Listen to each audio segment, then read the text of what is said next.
tonight, like right this second now. 4K Blu-ray, everybody remember August 6. DC Universe, August 13th. Tell all your friends. Start tweeting now, all right? Let's bring out our panelists. We have a blockbuster panel. The screenwriter of this film, he's done a couple of our other DCU movies, Ernie Altbacker. Come on, you put every word on the screen. Let's hear it, Ernie.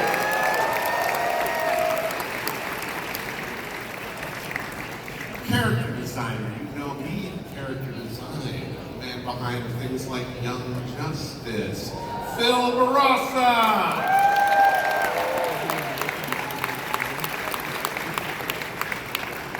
Our director on this film, his first directing of a DC Universe movie, Justin Copeland.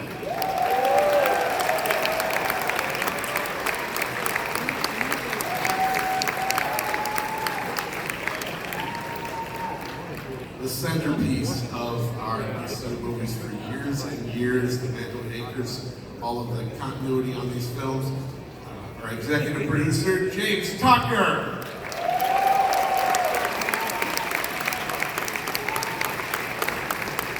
I want to hear applause from the far back. I'm not hearing it loud enough here. James Tucker! You know her from Teen Titans and Teen Titans Go. She was one of the second voice of Harley Quinn. She brings her back tonight. Lyndon Walsh!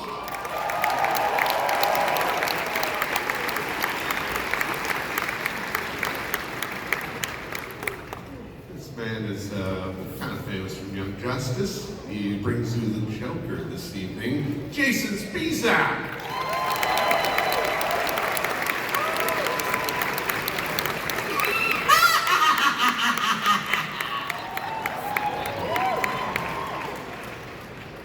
Back for his third time as Commissioner Gordon. Some of you might remember him from Legally Blonde.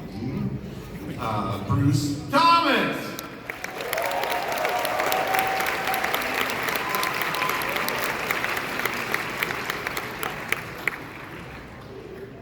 Anybody watch Homeland?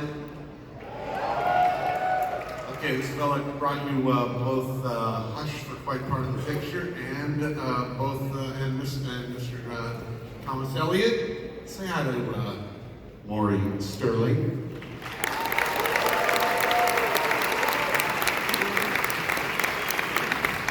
Any Madam Secretary fans out there? That's a show with Kim Daly as well, you might remember. Any Madam Secretary fans out there? How about 500 Days of Summer? How about Jeffrey Aaron as the Riddler?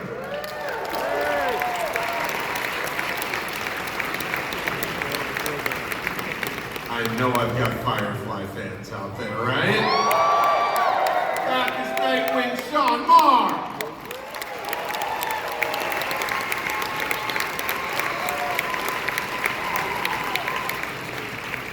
His 10th time as Batman, believe it or not. 10 films as Batman. You hopefully are watching him on Amazon in Man in the High Castle. Jason O'Mara.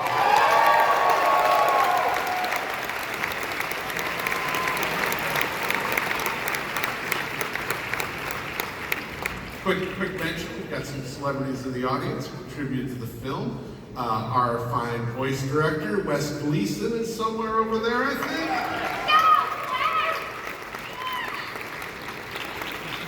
And if you like the music, you can go over there and Freddie Weidman will hum it for you. He orchestrated the whole film. So, score by Freddie giveaway.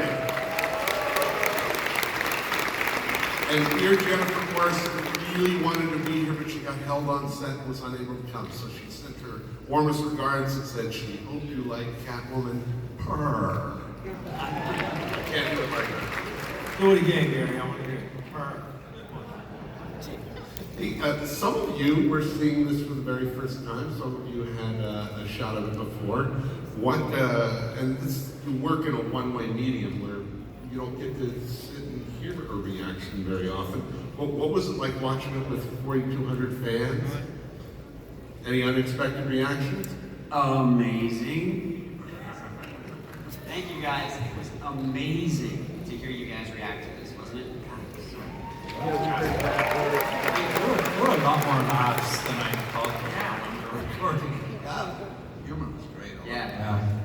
I mean, you can get humor on just somebody's facial expression, and you're like, yes, it's dialed in. It's like Phil's art is so amazing, and they're laughing at just nothing but a facial expression. It's beautiful. Did any of you filmmakers, were you surprised by any reactions there? No. We plan all that stuff, but no, it was great. It was great seeing it with a crowd this large, and we make these things and we're in isolation. We direct and do the boards and then do the sound mixing, and we're pretty much alone except for the people who are helping us do these things. So to see it with you guys in a crowd that is hard to please, and then to hear that at least what I heard sounded like you were enjoying it, is great. So thank you very much.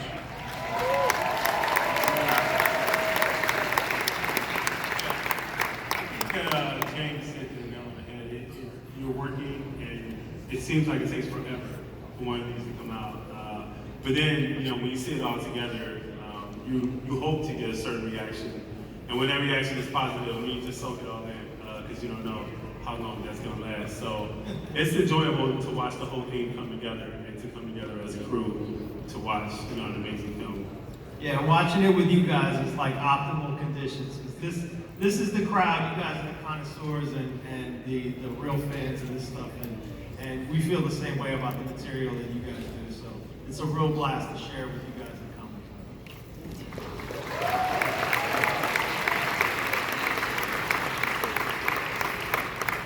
When you filmmakers, writer, designer, director, and producer go about tackling an iconic story versus an original, what's your difference in approach on something like that, especially when you've got a Jim Lee classic like this?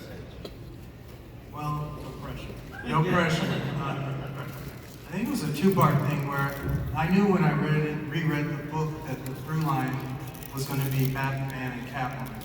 Because, it's a sprawling story, but that was a consistent theme through almost all the chapters was Batman's relationship with Catwoman. And I thought that was some territory we could play up and, expand on. And, there hasn't been a real Batman romance in animation features since Mask of the Phantasm. So,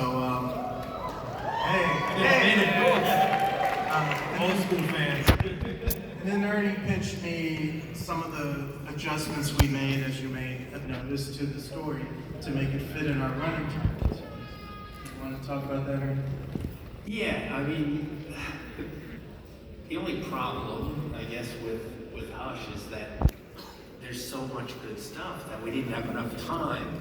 So James kind of decided and said, I think that the romance, this needs to stay. And if you have the beating heart of the story is Batman's relationships with other people. So if you kept that, you could cut down on the number of the rogues gallery without hurting the hushness of Hush. And so I think it still captures the spirit of it in a different variation. Was there anybody you definitely didn't want to cut out that you had to, or someone in particular you needed to include that you didn't anticipate, or? Well, we had to keep Poison Ivy, the Joker. Thank you. Yeah, that's key. Harley. Harley, there's certain key characters in Batman's mythos that everyone knows and everyone expects. And if you've read the book, the Superman, Lois, Clark interaction, and even Lex we managed to squeeze in, even with some adjustments. I think the visual, having the same characters in it, even though their roles in the story are slightly different, I think keeps it true to the spirit of what the original book was, yet works in a shorter running time. So yeah, definitely Superman, Clark, Lois, Joker, Harley, Scarecrow, just, of course, Riddler. So, and Clayface, you have to have Clayface. So. That's a good thing. Have a little Clayface. Phil, I know some of us at the ADR sessions were quite impressed with the Catwoman design. Iconic. It looks like the animators enjoyed drawing it too. How did you when you come up with when you have to translate Jim Lee's material, what do you do for that? I mean, where do you start? Well, I mean, I think for an artist who's also a Batman fan, who also grew up loving Jim Lee's comic books, this was a dream gig. I mean, I think we've done like, how many of these continuity movies have we done, James? Like 15 or something? Wow. 13? Okay. Yes. So we've done a lot of these films in this continuity, so we've built this big foundation, and we've done, Jason's played Batman 10 times, so, we had a strong foundation already, but interestingly enough, the Batman movies were very Damien-centric, so for me, this was like this incredible opportunity, even after all this time. It's like, wow, we have this iconic Batman story, and because it was really Jim Lee's first foray, his first major DC work, he did what any artist would do who has like clout and who can come in and kind of call the shots. He was like, if I'm doing Batman, give me all the villains, give me all the rogues gallery. As far as Selina, and so for me as an artist, I'm coming in, I'm like, yes, this is perfect. I get to draw all these iconic characters. Some of them, even though I've been doing this for 11 years now, I hadn't really touched it. Selina was one of those characters. I was like, wow, I never really had a chance to draw her before. She appears briefly in like a held shot in one of our earlier films. I think it was it Bad Blood or Batman versus Robin. Batman versus Robin. So we had never done her for the movies before, and it was this incredible opportunity. I tried to stay really faithful while, adapting the stuff that Jim did into our continuity. I tried to stay really faithful to the choices that he made, like the cosmetic choices. All of the stuff that he did, it feels very iconic. Like he went for like, it's a Jim Lee take, but like it's instantly recognizable as Batman's classic rogues gallery. And Selina was no different. So while adapting it into the style that we've been, sort of using for these films, we stayed true to the choices as far as the costuming and all that stuff.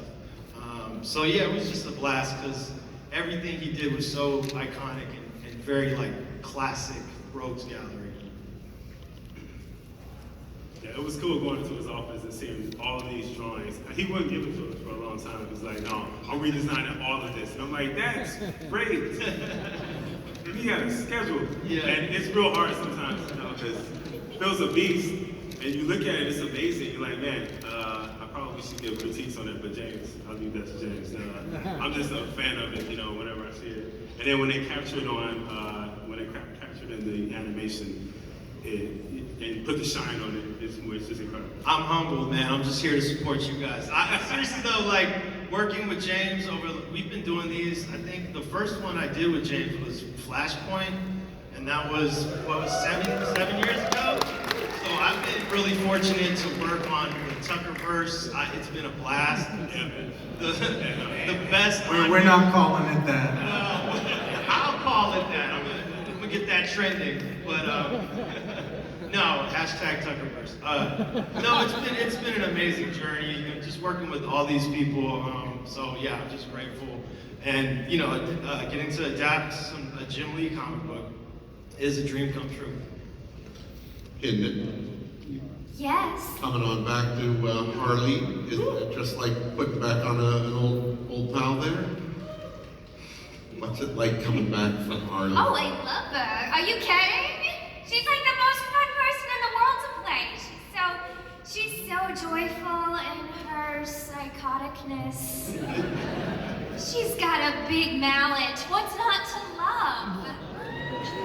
I really love playing her. I've been lucky to get to play her kind of a lot. I'm the second to ever do her after the great Arlene Sorkin created her.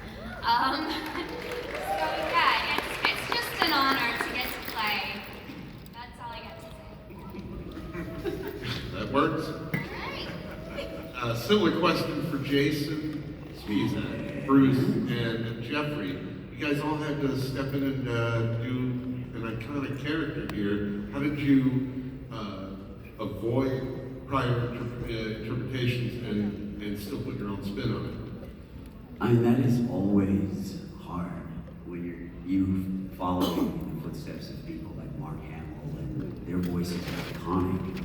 But you have to imagine your own character. You can't help but just, as an actor, try to put your own spin on whatever material you're given. And the material's amazing. I mean, this adaptation is incredible. Ernie did an amazing job. And Hush, Thank you. Yeah, I mean, no, seriously. And this Rogues Gallery, you put enough time in for everybody. So when I close my eyes and I hear the voice of the Joker of when I read the comic books when I was younger, before I ever heard anyone's voice, that was what I wanted everyone to hear. And so that's what they got.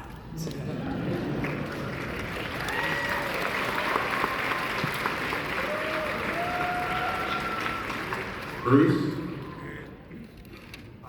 Commissioner Gordon is, I mean, a lot of people think he's just this stoic guy. I love the way Gary Oldman played him because, you know, obviously a live action, because he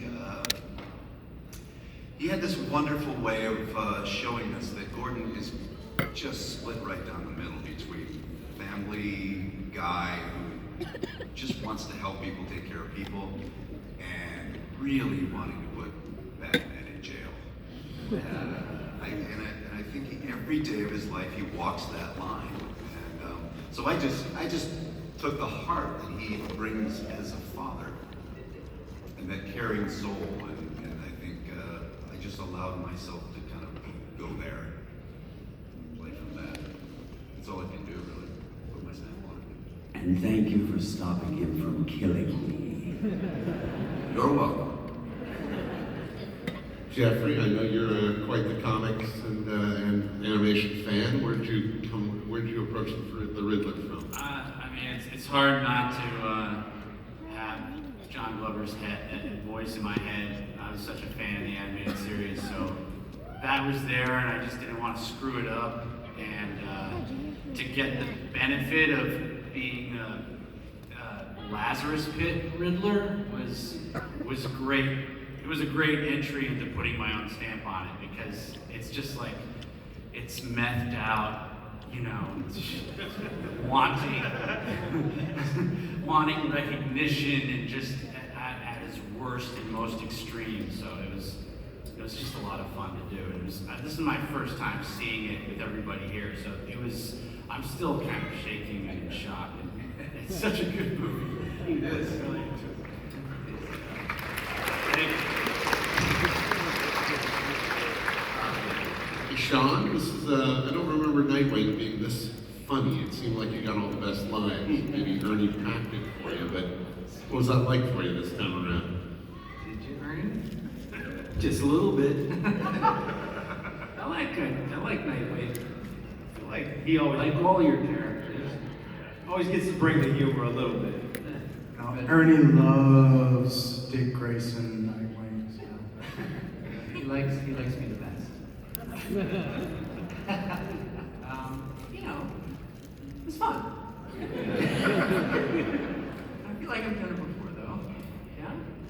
That blood? You were fun, but not Bruce Selena? Come on. Yeah, I nailed that one.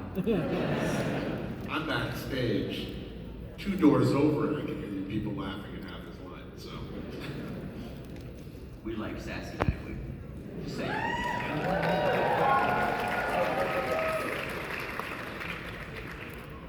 Maury, you're the only one here who had an original character, and you had 2 of them. Where did you go with the Hush? How did you guys work out the balance between your Hush and Jeffrey coming in at the end? And everybody here, don't tell anybody about it. Hush. Mostly I was thinking, don't mess this up, don't mess this up, don't mess this up. We didn't actually know each other or talk about it, so it was all just kind of in the room recording.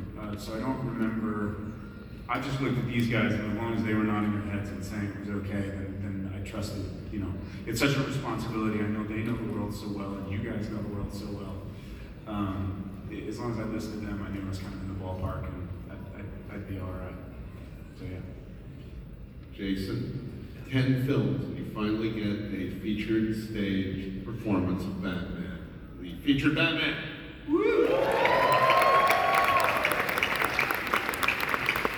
It's like a dream come true. It's like being at San Diego Comic-Con with a standalone Batman movie and you're playing Batman. I mean, what the hell?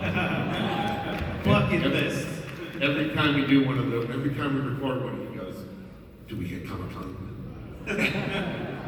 Yeah, I did feel a bit cheap there for a while because I was sort of at the Paley Center in New York for an awfully long time. Nothing wrong with those places.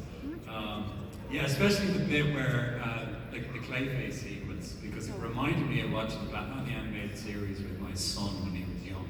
And my favorite episodes were Feats of Clay parts 1 and 2. And for some reason, amazing. And for some reason, it was when I was watching those with him, I thought, I wonder will I ever get a chance to play Batman. And it's just weird to be here, like, 15 years, and he's right over there, he's 15 years old, he's massive now. Yeah. And honestly, would prefer to be here at a panel with Kevin Conroy, probably. 10 films in, how has the role and the fan acceptance of you evolved over the years? The fan acceptance does change because you get people who grow up watching those movies, so that's been amazing because suddenly you get people on social media saying you're my Batman, and I thought that would never happen because I wasn't anyone's Batman. It took me several movies to become anyone's Batman, so that's been kind of amazing. But I think the role evolved to this point. Well, I'll put it this way. We'll go to the chase. I think what was most challenging about this movie in particular was, we had this problem in the voice booth where, Batman is Batman when he's got the cow on, Bruce is Bruce when he's kind of, going about the manor or he's wearing his tux. But in this movie, we had a problem where Batman was often Bruce when he was wearing the cow, and Bruce was sometimes doing Batman stuff in a tux, and so the lines sort of became blurred, and so for the first time, it never really became that kind of like distinct Batman Bruce Wayne. And I think it's fair to say that in this movie, more than the other 9, let's say, this is probably the most emotional journey Batman has been on, and Batman is sort of anti-emotion. He works really hard to push that emotion down. In fact, he puts his work before his feelings. It's probably why he's so good at his work. And so, to be able to sort of play with that, the nuance of that, and earn it, after the other movies we made. I don't know. It was just really rewarding. And that's it. That's enough. All right, I'm a little overwhelmed here. It's like there's a lot of people. I'm going to turn this over to you guys. I think you probably have some questions I'd ask, but you would be better suited to ask because 4 of you will walk away with the best question, getting an autographed poster signed by everybody on the stage. Which is always fun to take back on the train. I'll text you a rules question. of asking a Go question. ahead, I'll text Number it to 1, you. state your name. Number 2, get right to the question. Don't dawdle with comments or compliments. We know you love the movie. We know you appreciate the cast. Be respectful. Nobody's going to give you a kiss. And don't take time away from anybody else. Ready, set, go. Hi, my name is Brandon, and my question is, with this movie being based off of some of the brilliant work of Jim Lee, when it came to the animating process and bringing this comic to life, I know you had talked about some of the positives earlier, but what challenges did you face in transferring Jim's art style into animation?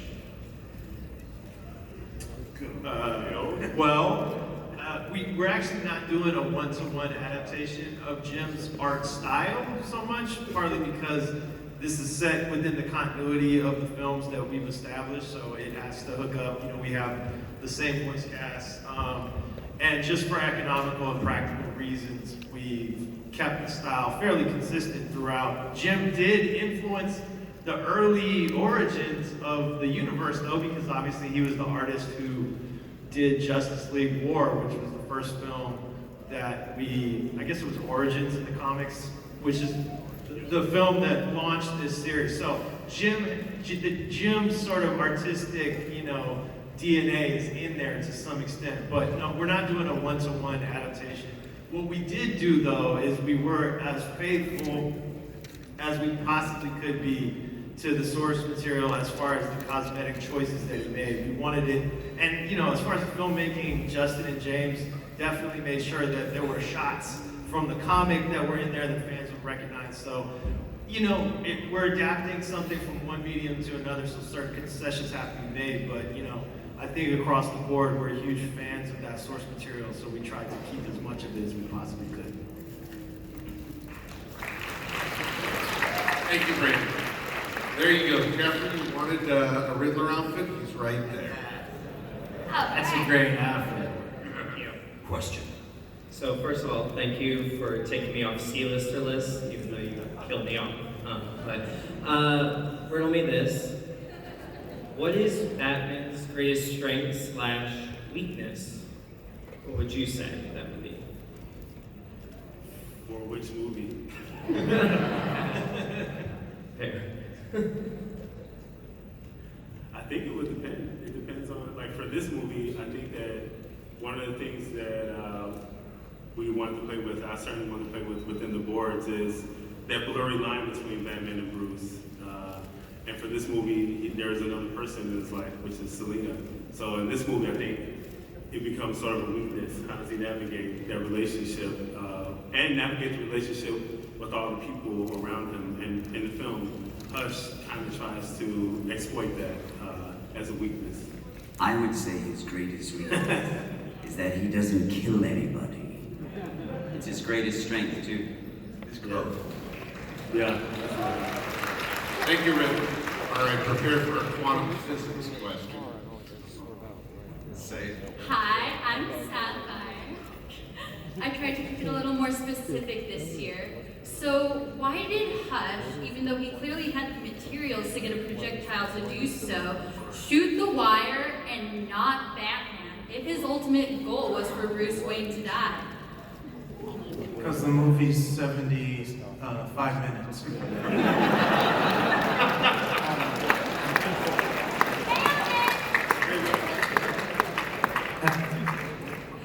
That's also that's an iconic scene. Is that all the questions we asked? 3? Oh, there's 6. Every villain wants to reveal themselves. Yeah, sure. It's like he wants to look him in the eye and go, "This is me. See that I'm the one who did it." I mean, if you just shot him, he's Toy with him. Yeah. And really stupid, so. Hi. Hi. Hi. You are? My name is Vincent, and my question is, how come Batman was ready to kill the Joker, but not the Riddler? Heat of the moment. Yeah. Right? Yeah. I mean, he knows the heat of the moment. He thought his friend was dead right there.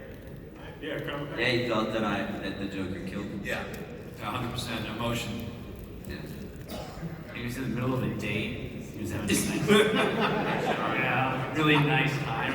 Context. Context is everything. Yeah. I ruined a perfectly good opera. Get between him and his opera. All right, thank you, Vincent. Yes, sir. I'm Mohammed, and I was wondering if there were any plans of establishing Aquaman within the current DCEU.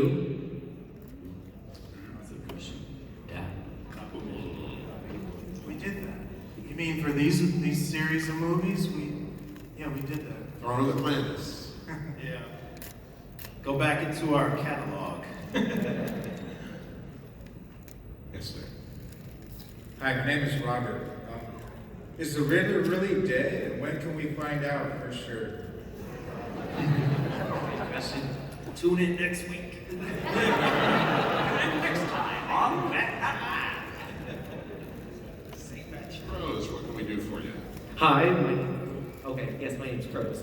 But Justin, your first time out of the gate, you did an amazing job coming off the names such as Bruce Timm, Lauren Montgomery, and Sam Liu. How was it like for a first-timer director on a DC animated film coming into such an iconic story like this? Wow, first of all, thank you. I appreciate it. this is the time where I say this is a team effort. Seriously, it wasn't just me by myself. In fact, a lot of the really emotional scenes, I made James do them for them. So thank you. Wow, you can do that? You can make James? I helped a little. He goes, I'm doing that when I'm going to do your schedule. I'm pretty sure. But yeah, so it's really a team effort. But I've been around for a while. I started on Killing Joke as a board artist, and then I have some really, really, really amazing mentors who've been around the block 15,000 times. So you're not in there by yourself. We're proud of this kid. Put it that way. Right. Got time for a couple more questions. One more question, I guess. Okay, so somebody back up. You're up. Hi, my name is Troy. I've been an editor for 10 years, and I'm curious about the post-production and editing process of making Batman Hush. Could you be a little more specific? There's a lot to that. That's a loaded question. What was like when putting the movie together? Was there any obstacles or challenges you had where you're just assembling the film, actually putting it together? God, that's a really boring process, actually. It's like... Describe it in detail. Yeah. Okay, so like we edit the footage that comes back, and it's like being in a long, dark tunnel. And when you finish, you see light. So that's the best way I can describe it. It's grueling and horrific. Yeah. Thank you for your question. We might need another uplifting question after that. Sorry. Yeah, we'll take one more question here. Go ahead. Make it a good one. Hi. Sorry. Can we get a box, please? I'm Jessica. I'm a psychologist, and this really was an intriguing movie about character change, or maybe the lack thereof. So this is open to the panel. In your professional opinion, developing this film, do you think that personality, character change is actually feasible? Because on the one hand, you have Bruce, who was consistent pretty much throughout the film, keeping his code, and then you have Selena, who says, I have changed, but then she contradicts herself and goes back to Bruce anyways, and the cycle repeats. Is it possible? She gets a poster. Yeah. I postmarked that down, and the psychologist gets poster. I don't. Yeah. Maybe you That's too deep for me. Come on, Ernie, you can. All right, I'll try. Maybe you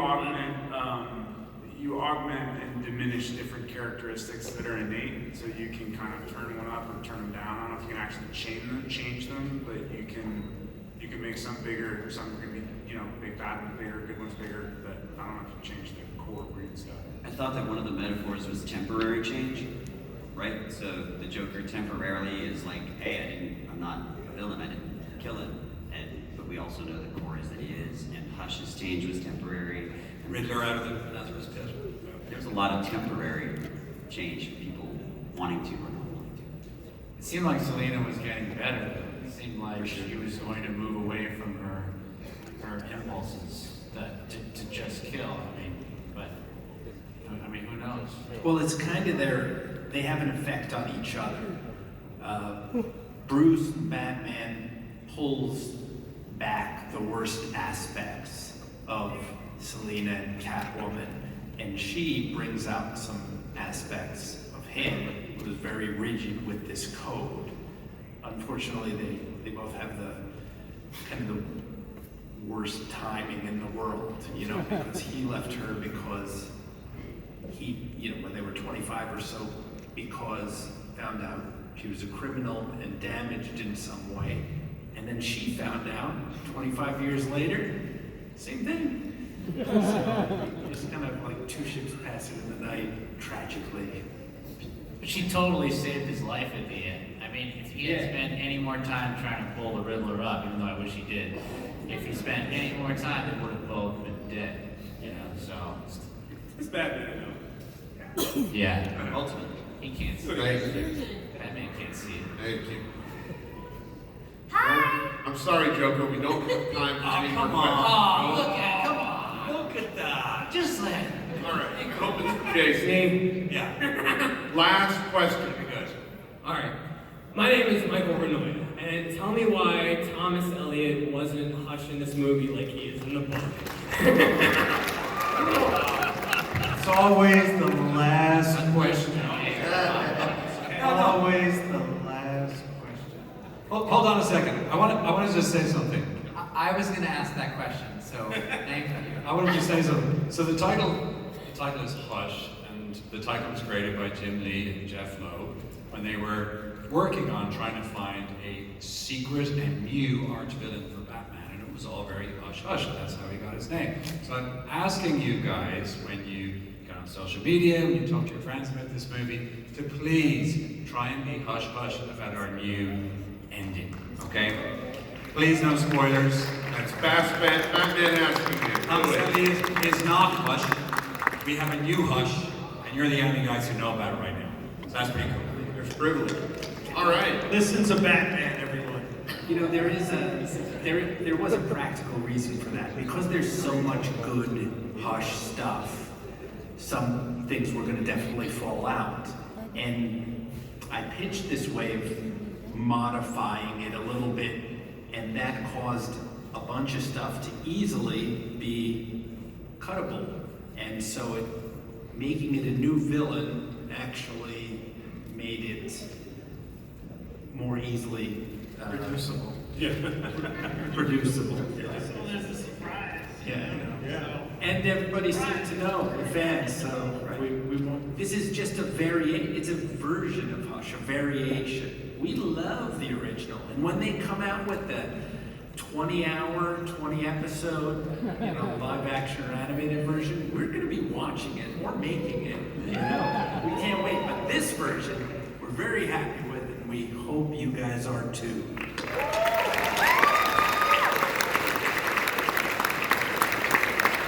All right. Anybody that wants to know what we're going to put out next year? Yes.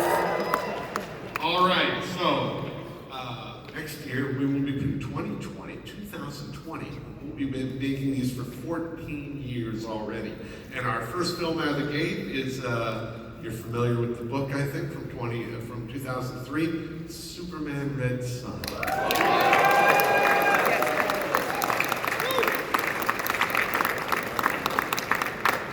That'll be early in 2020. In the spring, we will be coming around with Justice League Dark Apocalypse War.